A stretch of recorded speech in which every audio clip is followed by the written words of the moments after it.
living in God's space. Here's the principle, here's the series point that we're kind of getting at through all the sermons is this. When you come to the end of your rope, that is where you enter into God's space. Now listen, here's the thing.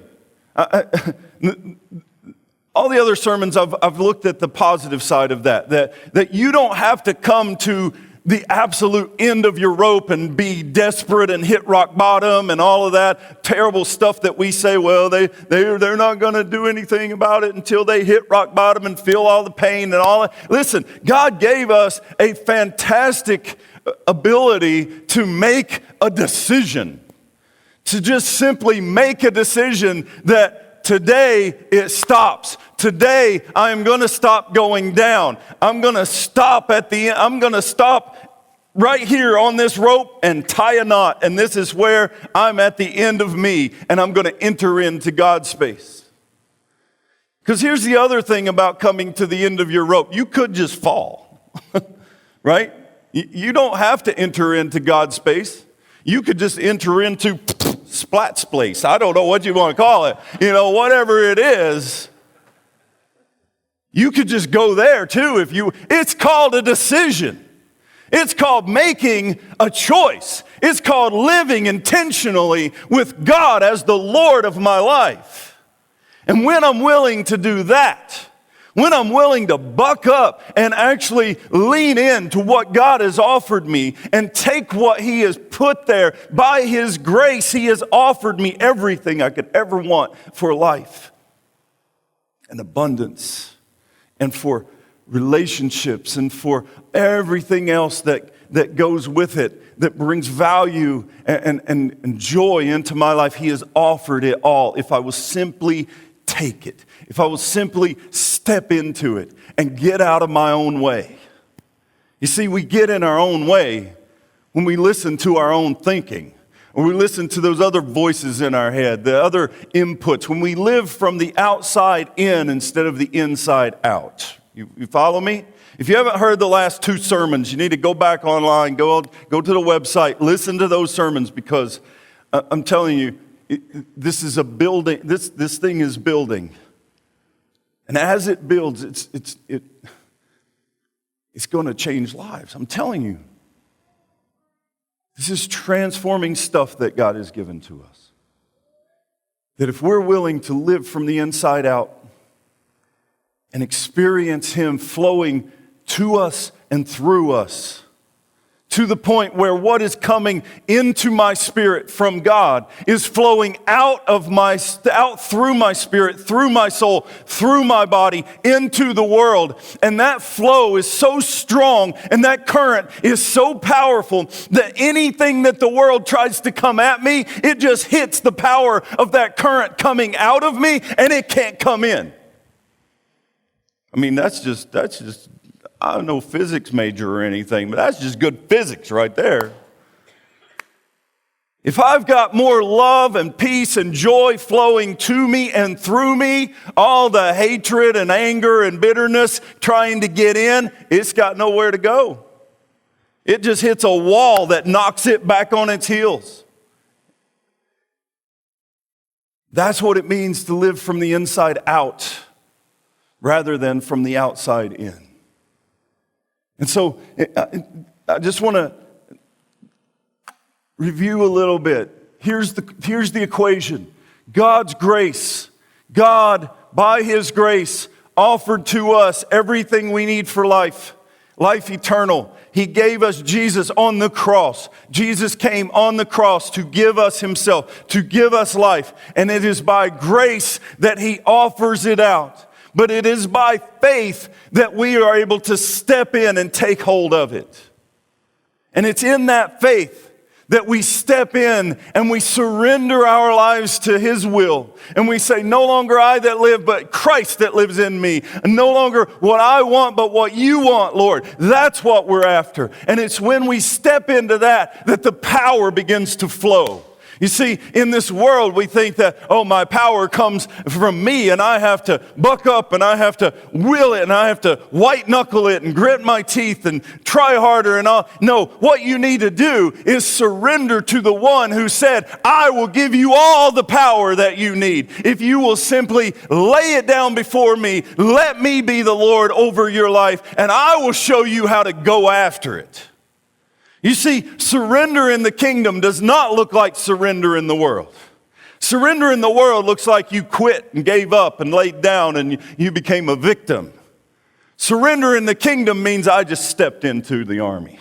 I just stepped into the flow of the power of God. And now I'm ready to go conquer, take over, whatever it is. Because of Christ in me, I am more than a conqueror.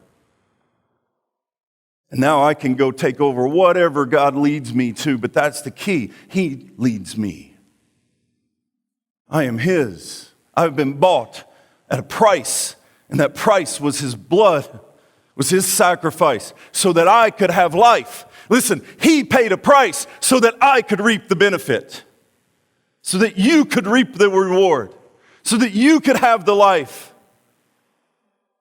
Don't let your pride, don't let your arrogance, don't let your foolishness get in the way of experiencing exactly what God has for you.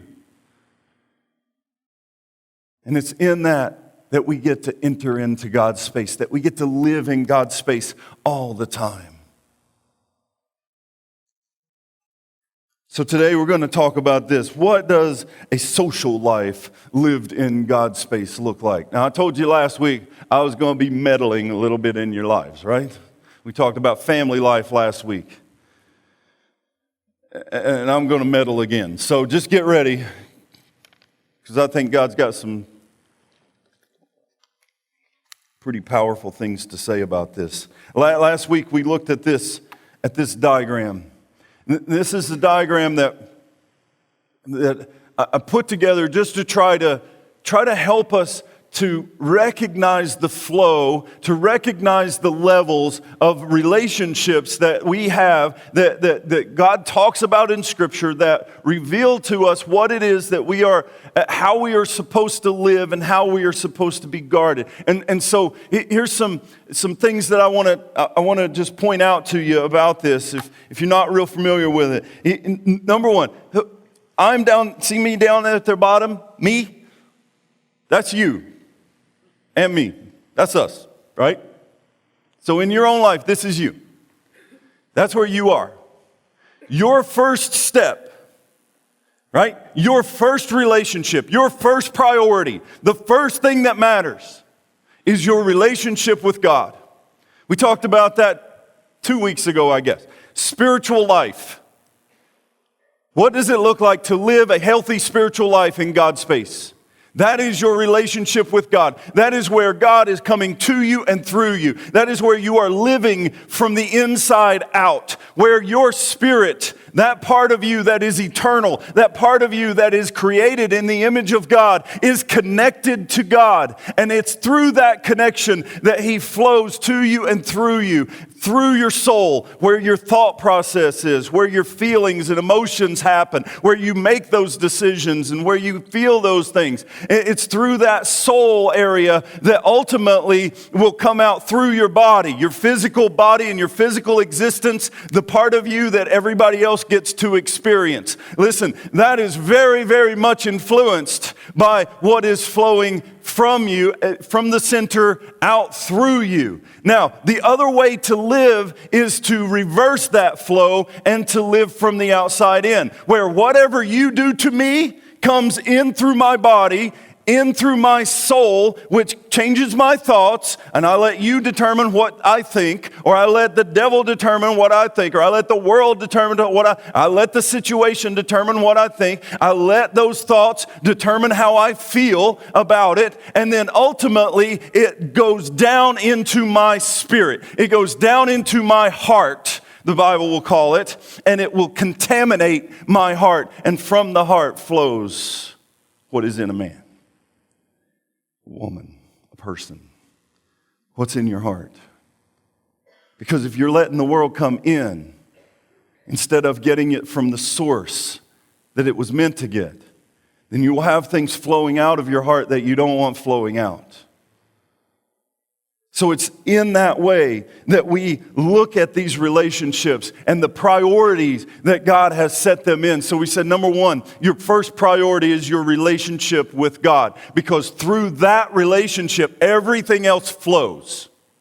Listen, my relationship with Suzanne, my relationship with my wife is going to be better if my thoughts, my feelings, my emotions, all of that is being controlled from the inside out because of my healthy relationship with God, than it is if my thoughts and emotions and feelings are being controlled by the outside world coming in.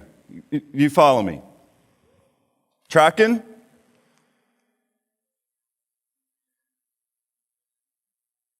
So when my relationship with God is healthy, that health flows into the next level, which is my relationship with my spouse. And I said it last week. If your relationship with your spouse is broken, is messed up, has got static in it, has got contamination in it, here's what you do. Go back to your relationship with God. Get that relationship right first, because through that relationship will flow the health that will fix your spouse relationship. Your surrender to God will cause you to surrender to your relationship with your spouse. Remember Ephesians 5 or 6, I don't remember. 21. Ephesians 5:21. Or 6:21. I don't know. No, it's 5:21. It's right here on my paper. Why don't I just look? 5:21. What does it say? Submit one to another. We get all bent out of shape about that word submit. I understand. It's a dirty word, right? It's a word that makes us feel weak. It makes us feel like we've given up something, that we've laid something down. But listen to me. Words in the kingdom mean the opposite of what we think they mean in the world. Submitting to your spouse is bringing power in. It's not showing your weakness. It's the same as surrender to God. When I surrender to God, I'm not showing my weakness, I'm entering into power. And it's when I enter into that power and His flow comes, it's in that surrendered state, it's in that submitted state that I am able to experience the flow of what He has for me. Hello? Listen, here's a way to think about this. The kingdom is like a pipe. It's like a big long pipe. And if you take an old rag and you cram it down into that pipe, and then you try to flow water through it, it's not going to go anywhere because it's clogged up. It's not surrendered to the will of the pipe. It's not surrendered to what the pipe was actually made for, what it was actually designed to do and created to do, because it's clogged up. But when you pull that old rag out and that pipe surrenders to the will for which it was created, now all of a sudden it can move water from one state to another state, from one country to another. It can move it as far as you want it to go. It can be very, very effective because now it is surrendered to the will of its creator. Your creator has a will for you. And when you surrender to that will is when you will become effective. And when we surrender to the will of God in our lives, it's when we become powerful. It's when we begin to be able to do what God created us to do. And that flows then into our marriage relationship. And that health goes in there. And then it flows into our parenting relationship as we give our children to the Lord and as we raise up our children in the way that they should go so that when they're old, they won't act like knuckleheads. And they will return to Him if they've ever left. Listen, there's no reason that they even ever have to go anywhere. But some of us are prodigals, right?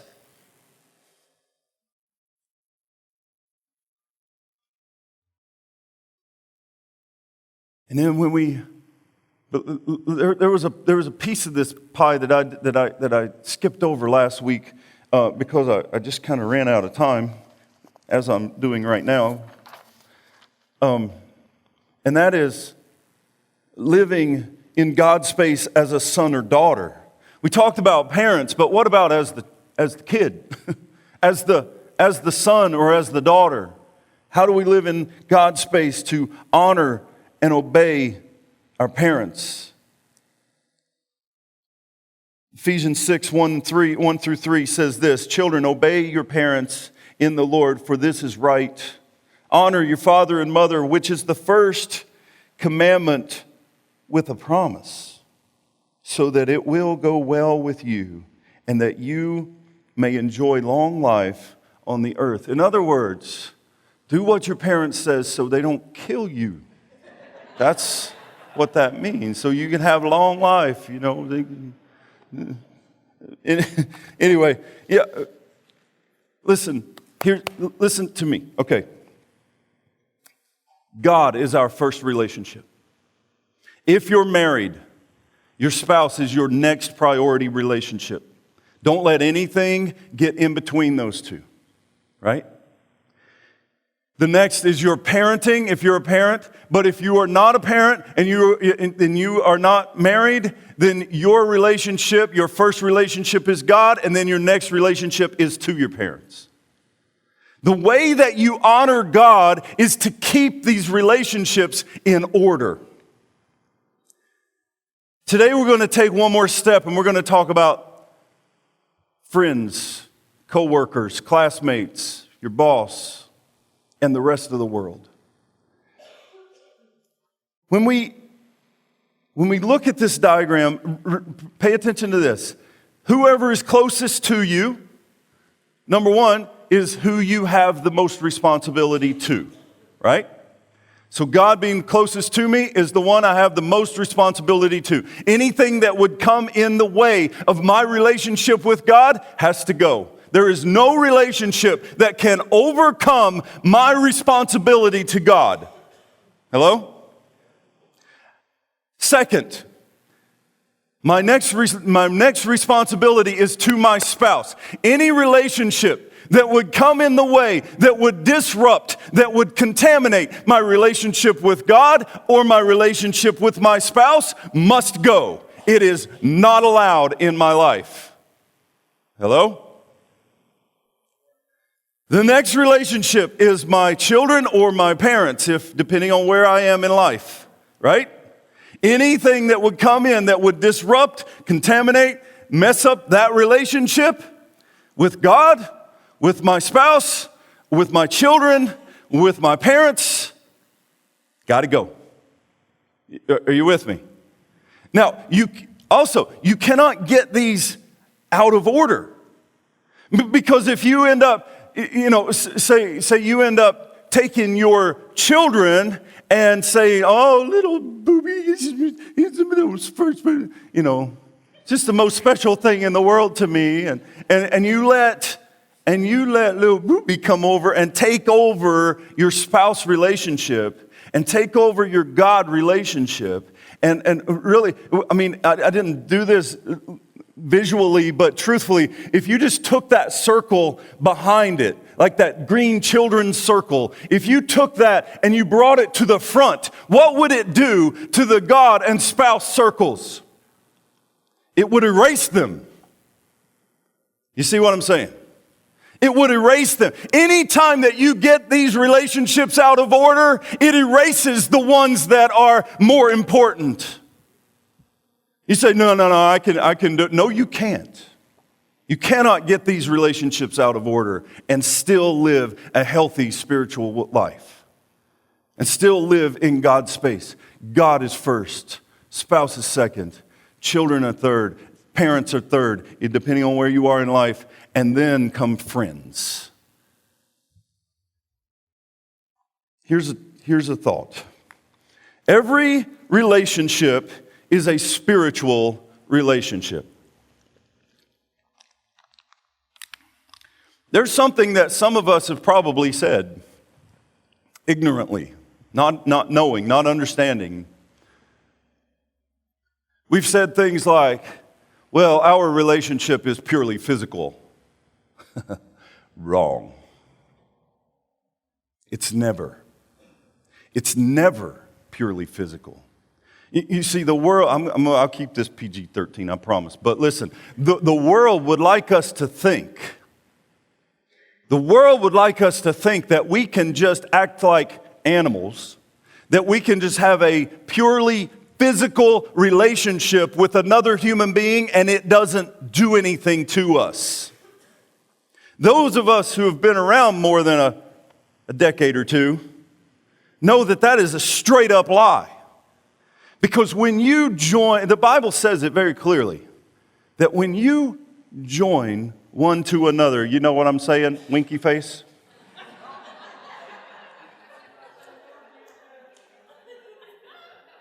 When you join one to another, you are not just mixing human, physical existence. There is a spiritual union that happens and an exchange that happens that cannot be reversed. Now,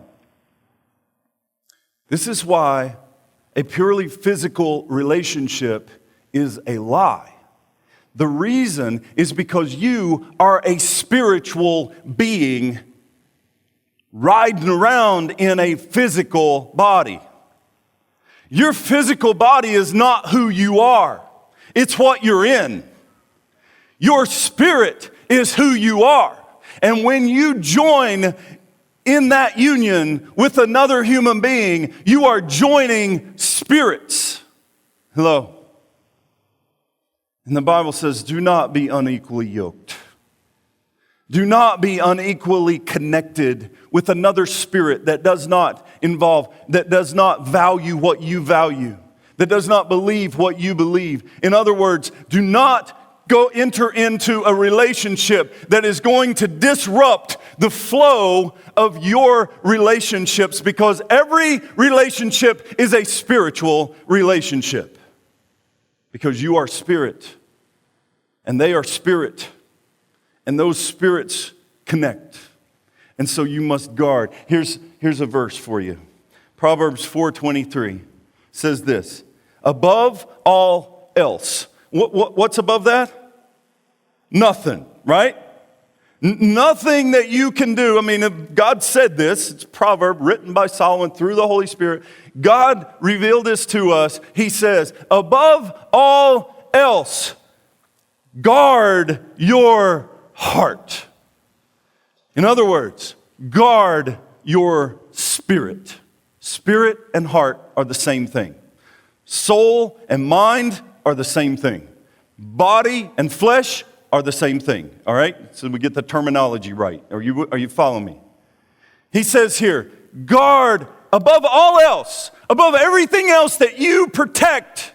Listen, we take a lot of pains and a lot of struggle and a lot of effort and spend a lot of money to guard not putting contaminants in our bodies, not eating the wrong things, or trying to make sure that we're not being poisoned by something in our flesh, while at the same time we're letting all sorts of garbage into our hearts. He says above all else, above how you guard your flesh, even above how you guard your soul and your thinking, guard your heart. Protect the input into your heart. So here's the thing. If I wanted to guard what's in this bottle, right? If I only wanted pure water in this, no contaminants, absolutely 100% from the Appalachian Mountain water, right? Nothing else. I would not take this bottle and jab a bunch of holes in it and then put it down in a big bucket of water where it can just all come in from wherever it wants to. Are you with me? What would I do? I would screw this top off and I would screw a hose onto it so there's nothing can come from anywhere else. And I would take that hose from the pure source and I would only allow that pure water to come into this bottle. That's the only way I can guard the purity of what is in it. You have one source of input. Your one source of input must come from your connection with God. Your soul has to be connected to God in such a way that everything else flows from that, from inside you out. Hello. Because if I take this and I jab a bunch of holes in it, and I just start letting all the stuff come from the outside in, I don't have purity anymore. And that's what we do with our lives sometimes. We have our lives so jabbed full of holes and so open to contaminants and so easily allowing input to come in that we end up receiving and accepting and absorbing all of the contamination that is around us instead of guarding our hearts. Hello? Is anybody with me? Think of one place in your life where you are allowing a contaminant to come in somewhere else.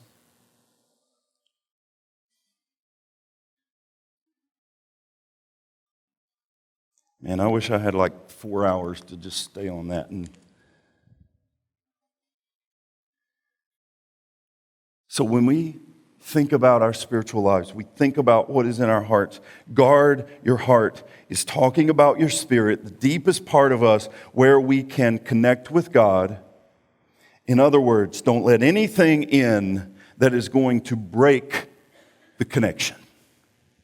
Don't let anything in that's going to break the flow of what is coming from God, because you want the rest of your life to be affected by what is flowing into you and out through you.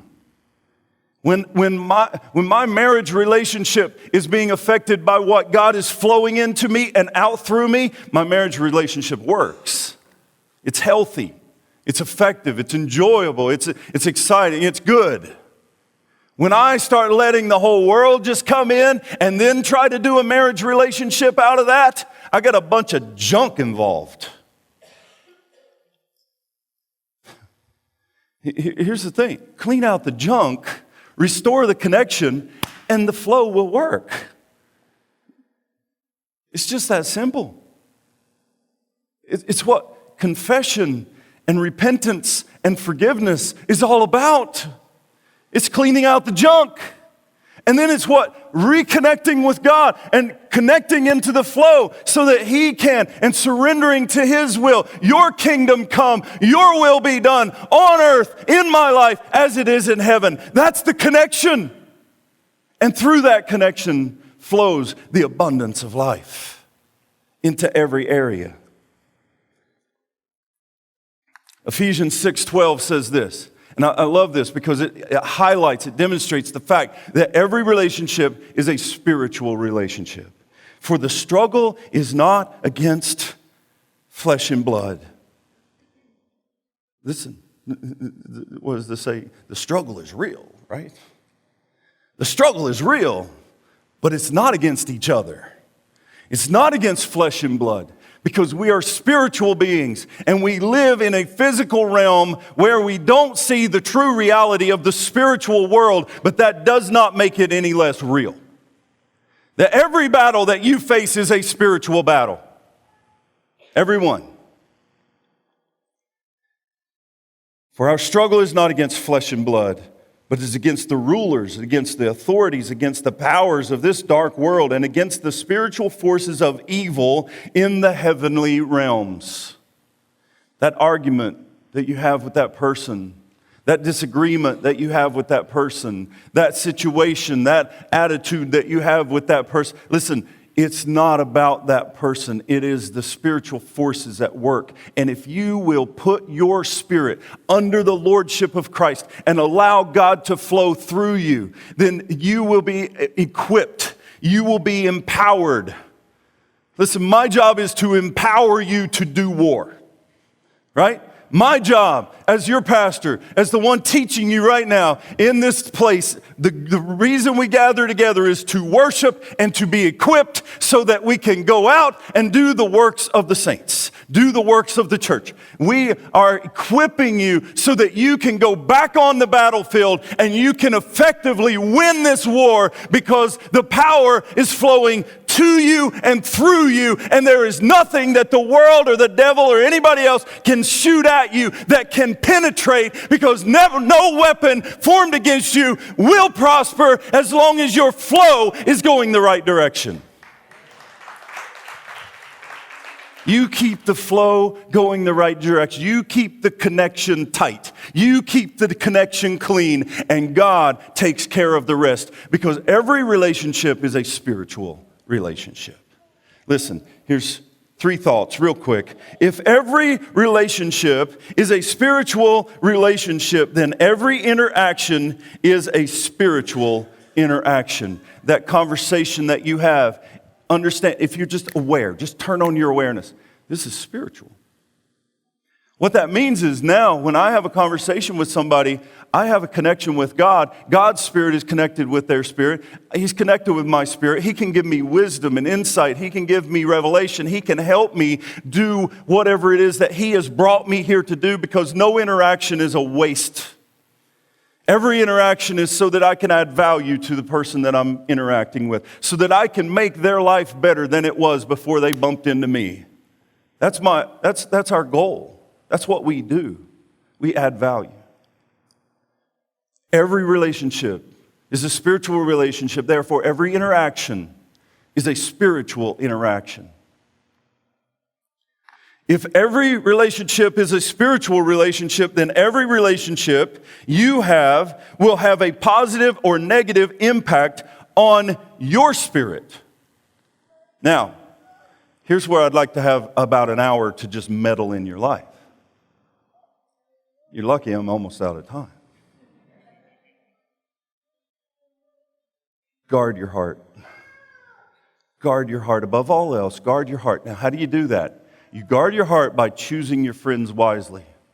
You guard your heart by which one of those coworkers or those, let's go back. Which one of those coworkers or which boss you attach your train to. Listen, the unemployment rate is 4.4%. If you can't get a job in this economy, it's because you don't want one. But listen, that's not political, Joe. Just chill out there, buddy. I'm not trying to make a political statement here. I'm trying to say that God has provided. Don't say, well, no, my boss is, I have to put my boss in front of God so I can keep my job, because if I don't, then I won't be able to work. And who are you trusting in, your boss or your God?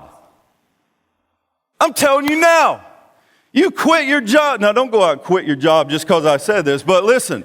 If you have to quit a job because it's disrupting your relationship with God, God will give you a better job. I know that from experience.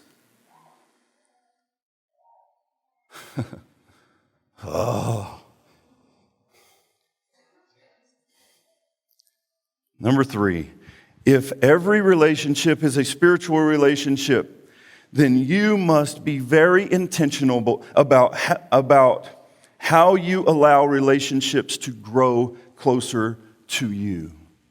Listen, if you're not married, listen to this. Listen to me. Hear the words that are coming out of my mouth. Don't move someone from the world, someone from the coworker, someone even from the friend zone, all the way down into the spouse zone, if they do not share your values, your relationship with God. If God is not first in their life and you bring them down into the spouse zone, listen to me, hear what I'm saying. I've seen it over 18 years of doing this and watching people not do what I tell them to do and ruining their lives and going through all sorts of pain and struggle, and they connect themselves to someone who is not connected to who they are connected to, and it ruins everything. Listen, ladies, young ladies, hear what I'm saying. Hear what I'm saying. The first qualifying question that you need to ask some little knucklehead wanting to take you out is, how do you feel about Jesus? Is Jesus first in your life? Listen, most of the knuckleheads, that'll just scare them off right away and it won't matter, right? You'll just be done with it. They'll just hit the road and you'll say, see you, loser. You hear what I'm saying? Listen, fellas, I don't care what she looks like in that tight little dress. You hear me? You're going to have to live with that for a long time. So you're going to want somebody that's connected. You're going to want somebody that cares about what you care about. You're going to want someone that values what you value. And it's in that relationship. It's in saying, God, you are first. You are my first priority, and anything that would disrupt that, I will not deal with. I will not allow into my life. Friends that you hang out with. I'm not talking about Facebook friends, okay? Don't get me started.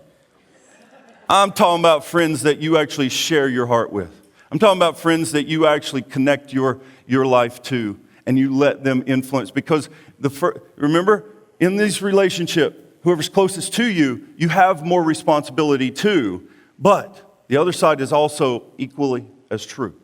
Whoever's closest to you has more influence on you.